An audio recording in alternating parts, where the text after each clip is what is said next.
What does it mean when a five sensory says, I'm not good enough for you or you deserve better as a sixth sensory? What it means is that they have something else going on in their lives that they sense you won't accept. Maybe you've never even had that conversation because you're very smart and you don't nag. And the five sensory hears loud and clear what you expect as a sixth sensory through your actions, through your boundaries. Now, what could these dastardly things be that a five sensory has a feeling that you might not accept as a sixth sensory? As sixth sensories, we're sensitive, and so we have certain standards in relationships that need to be met. We're not the best candidates for the ENM lifestyle, for example, which means that they're ethically non-monogamous. We're not really good with polyamory either. We're not a big fan of instability in our relationships typically, so threesomes are also probably not a good energetic match for a sixth sensory. For us to really grow and thrive, we need to feel very secure, and those new concepts of relationships, while they're beginning to pick up popularity in society, haven't been well established enough yet to feel secure and normal to us as sixth sensories. And in that way, we can be free spirits, but we can be pretty traditional as well, because we like things that are secure and normal in our very close, intimate lives. We like to be grounded. We like to feel like a person has a reliable presence in our lives. And so these new relationship concepts don't always work well for us as sixth sensories. And that could be one of the things that the five sensories picking up on when they realize that they're not good enough for you. It's because they're engaging in this kind of lifestyle, or maybe they're bisexual and they like both genders and they don't know how to tell you that because maybe you've given them space and distance before on a subtle issue and they don't know how to have that conversation with you. Now, having said that, as a sixth sensory, it's not always a bad thing to repel that kind of five sensory, because that can be a really complicated conversation to deal with in a relationship. I'm not saying you shouldn't have it or you shouldn't listen.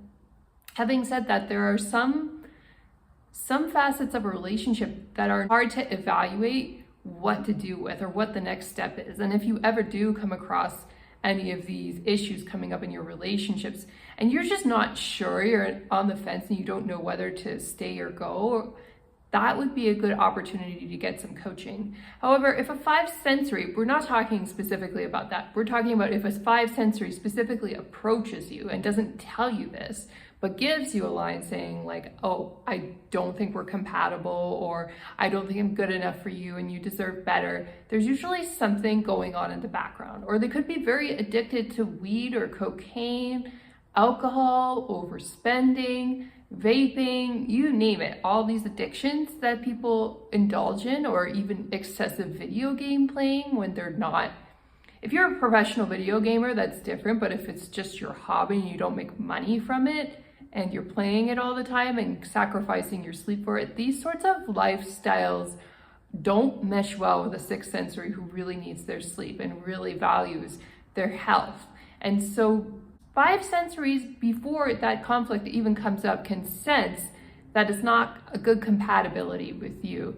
And so they'll approach you first and tell you that it's not going to work out. But to us as a sixth sensory, because we don't know the reason behind it, our minds can go off in a spiral wondering why. I thought I really liked this person. I was getting to know them and really grew attached to them, and now they're leaving. And what's the reason? Well, there is a reason. It's just that they're not willing to disclose it at this time because maybe they're embarrassed or they don't want to have a fight with you. The important thing to know as a sixth sensory, if this issue ever comes up, is that you always respect the judgment of the five sensory. The five sensories always need trust and respect from you, always, even when they're doing something hard. And so if you argue with them, you're saying your judgment isn't correct or you don't know who you are.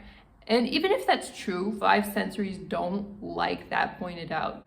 You're just gonna make things worse if you point it out. If you let the five sensory go respectfully, one of three things could happen in the future. The first option is that you may never ever hear from them again, in which case they were probably up to no good. The second is that they may actually come back to you and maybe don't want a relationship. Maybe they want to just be friends, but they will tell you what happened. You know, they may tell you a little bit more of the truth about why they said what they said. And it's nice actually to have that little bit of extra closure. You can't chase after it. You can't force them to give it to you, but if you give them space, they may come back around and give it to you. They may not. And then the third option is that sometimes the elusive ex does come back. If you have a very classy breakup and you leave them alone, you enjoy your beautiful life as a sixth sensory, sometimes that does happen. You can't control it. You can't absolutely guarantee it will happen. Having said that, your best shot of it potentially happening is just letting things go and continuing on with your happy life like they never bothered you in the first place.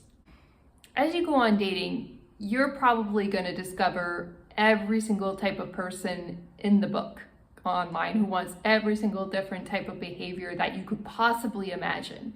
And they will state their preferences up front quite often.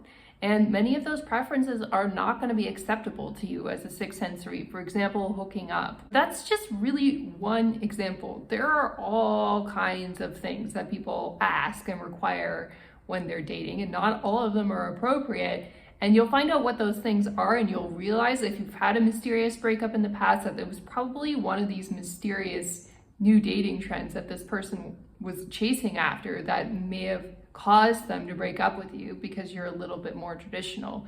And there's nothing wrong with that. You have to be true to yourself first, and if people want to do dastardly things in their personal life, that's their choice. You can't really control people ever, and so it's better just to move on.